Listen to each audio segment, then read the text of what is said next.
Allison with FlickDirect, and I'm going to be speaking with Jay and Danny about Top Gun Maverick. Hi guys, how are you? How you doing? I'm good, thank you. So, when you first got the call for this, what was your initial reaction? Oh man, I mean mine was that Tom Cruise watched my audition tape. That was my first thought. I was like, oh, he watched my audition tape. That was crazy. Like that was a crazy thing to think actually happened. I didn't realize he would have had to watch it. So I thought it was just Joe, but then when Tarzan and you started saying, like, I'm like, oh my God, well, duh.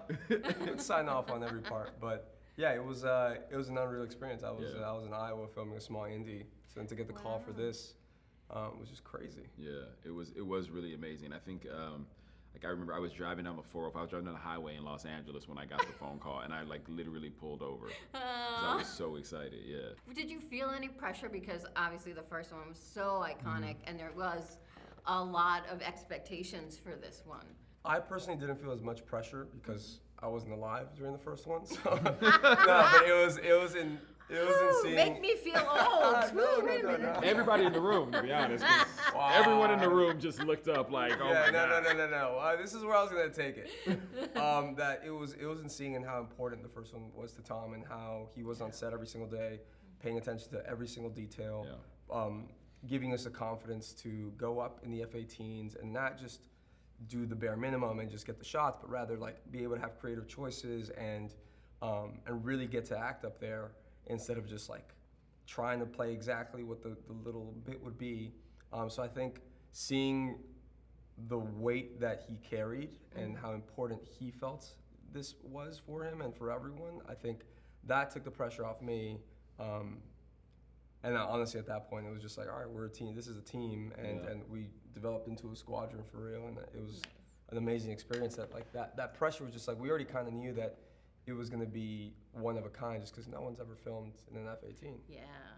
I think for me, it was just the responsibility of representing so many men and women who give their lives and sacrifice their time away from families and fly in jets, march on the ground, go on boats, whatever it is. To me, it was this thing of making sure we represent people who do this every single day. I think that's the thing that I was always in the back of my head.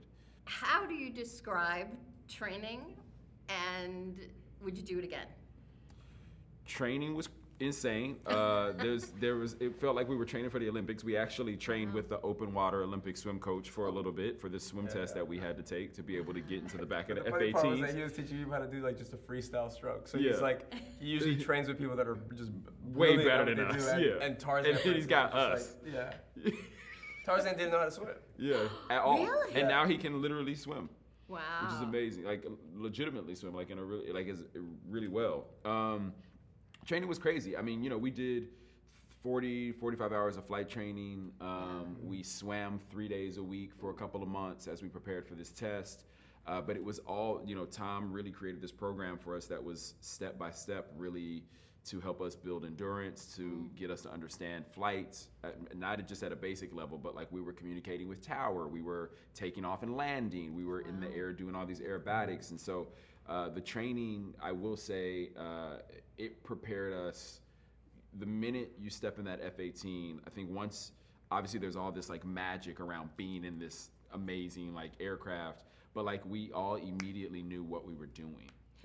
And the Navy also was the pilots, the Top Gun pilots were also such a big part of that. And the training, I felt so good my first F-18 flight because I had this pilot fly me called Ox. And he's a Top Gun pilot, and it was the first time that we were going to go up, and we went up that same day, right? Yeah. And so I go up with Ox, and he's whipping me around, and he's trying to get me to pass him. He's trying to make a point, oh, these actors are going to come up here, and there's no way. They haven't put in the hours in that way, or the training can't be that well done. And I remember we were doing a sustained 7. It was nuts. Wow. It was he was trying to take me out, and all I hear is Danny, you good back there? And I was like, yeah, this is great. And I didn't know how much G's were pulling. And then when we landed, he just told everyone. He's like, that's when I knew they were trained for real. Because the extra 300 it's just a stunt plane, but it is able to hit higher peak G's. Oh, okay. Just based on how agile it is and how it turns on the dime. But I didn't realize how effective that training was until that day. So they gave you a lot of respect. So. At that point, yeah. Well, thank you so much for someone who loved the original. I loved this one. It was really well done. Which one's your Which favorite? is your favorite? Oh gosh. There's only Wow, one that's answer. There's really only really one only answer. here. There's only one poster on The fact that your you're right thinking, shoulder. I can't tell if this is like. Love the second one because, especially because how they treated Val Kilmer. Yeah, it was May really well done. 27th. May 27th, yeah.